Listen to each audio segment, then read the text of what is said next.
Bon, je n'aurai pas le temps de prendre mon texte, donc je vais simplement me contenter d'abord de remercier les membres de la Commission des Affaires étrangères qui ont travaillé avec nous sur ce texte qui, bien qu'il ne soit entre guillemets qu'une résolution, a en réalité une vraie importance et je pense à un vrai impact au Liban, en tout cas à en croire les Libanais avec qui j'ai travaillé et pour qui j'ai vraiment une pensée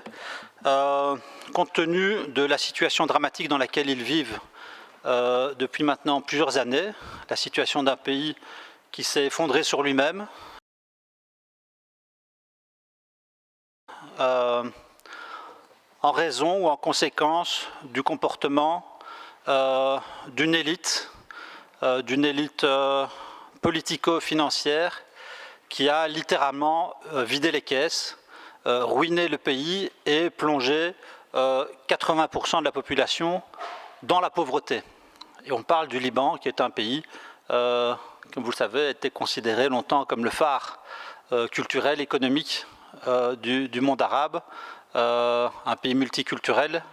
à l'histoire séculière. Et je pense aujourd'hui à ce peuple qui souffre énormément. Et ce texte est un hommage à ces gens qui font preuve d'une dignité extraordinaire malgré le contexte dans lequel ils vivent. Je pense aussi, et ce texte est un hommage à eux aussi, à tous ces magistrats qui, alors que le système judiciaire paraît aussi pourri que le système politique là-bas, ces magistrats qui continuent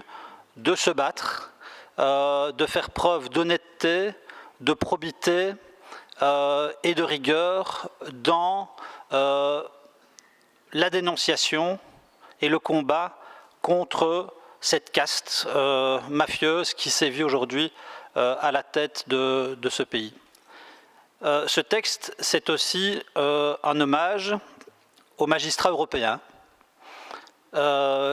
qui, depuis quelques années maintenant, enquêtent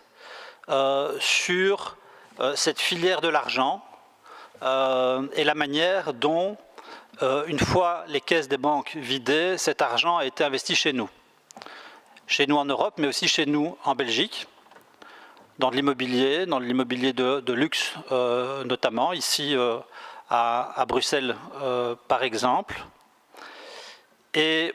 le fait que cet argent se soit retrouvé chez nous, en Belgique, au Luxembourg, en France, en Allemagne, au Liechtenstein, en Suisse, eh bien évidemment ça nous donne une responsabilité. Et c'est cette responsabilité-là que nous avons voulu, à travers ce texte, mettre en avant, en espérant évidemment qu'il fera bouger les lignes. Et croyez-moi, chers collègues, faire bouger les lignes, j'y compte bien, d'où je suis évidemment, ma modeste place de parlementaire, mais j'y compte bien parce que, vous le savez, ce texte, au-delà